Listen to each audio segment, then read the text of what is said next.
श्री वासुदेवाय। पुत्रदा एकादशी। युधिष्ठिर बोले, श्री कृष्ण, आपने शुभकारिणी सफला एकादशी का वर्णन किया, अब कृपा करके शुक्ल पक्ष की एकादशी का महत्व बतलाइए। उसका क्या नाम है और कौन सी विधि है तथा उसमें किस देवता का पूजन किया जाता है। भगवान श्री कृष्ण ने कहा, राजन, पौष के शुक्ल पक्ष की जो एकादशी है उसे बतलाता हूँ, सुनो महाराज।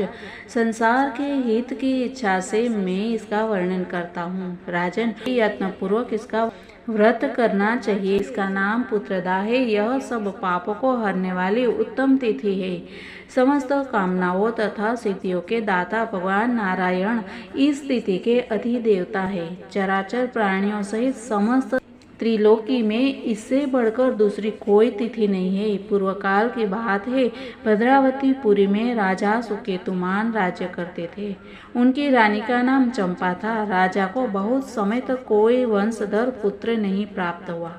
इसीलिए दोनों पति पत्नी सदा चिंता और शोक में डूबे रहते थे। राजा के पितर उनके दिए हुए जल को शोकोच्छ्वास से गर्म करके पीते थे। राजा के बाद और कोई ऐसा नहीं दिखाई देता जो हम लोगों का तर्पण करेगा, यह सोच सोचकर पितर दुखी रहते थे। एक दिन राजा घोड़े पर सवार हो गहन वन में चले गए।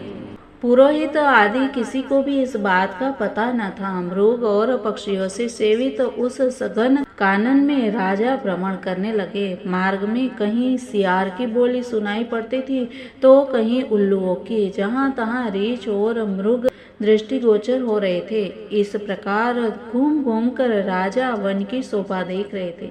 इतने में दोपहर हो गया। राजा को भूख और प्यास सताने लगी। वे जल की खोज में इधर उधर दौड़ने लगे। किसी पुण्य के प्रभाव से उन्हें एक उत्तम सरोवर दिखाई दिया, जिसके समीप मुनियों के बहुत से आश्रम थे। शोभाशाली नरेश ने उन आश्रमों की ओर देखा। उस समय शुभ की सूचना देने वाले सुकून होने लगे। राजा का दाहिना नेत्र और दाहिना हाथ फड़कने लगा, जो उत्तम फल की सूचना दे रहा था। सरोवर के तट पर बहुत से मुनि वेद पाठ कर रहे थे। उन्हें देखकर राजा को बड़ा हर्ष हुआ।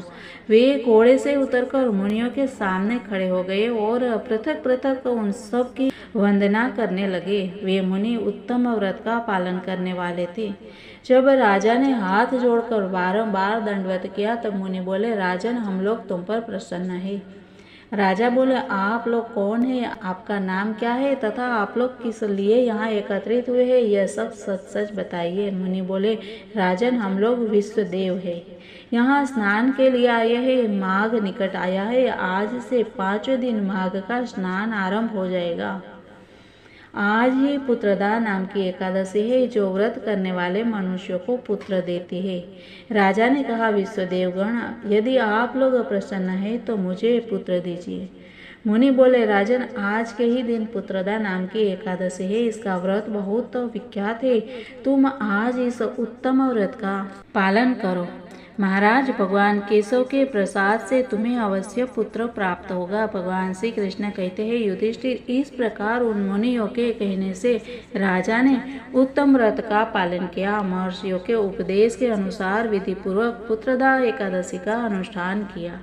फिर द्वादशी को पारण करके मुनियों के चरणों में बारंबार मस्तक झुकाकर राजा अपने घर आए। तदंतर रानी ने गर्भ धारण किया। प्रसव काल आने पर पुण्यकर्मा राजा को तेजस्वी पुत्र प्राप्त हुआ।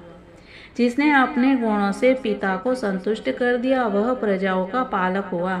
इसीलिए राजन, पुत्रदा का उत्तम व्रत अवश्य करना चाहिए। मैंने लोगों के हित के लिए तुम्हारे सामने इसका वर्णन किया है। जो मनुष्य एकाग्रचित होकर पुत्रदा का व्रत करते हैं, वे इस लोक में पुत्र पाकर मृत्यु के पश्चात स्वर्गगामी होते हैं। इस महात्म्य को पढ़ने और सुनने से अग्निष्टोम यज्ञ का फल मिलता है। लक्ष्मी नारायण भगवान की जय। सनातन धर्म की जय।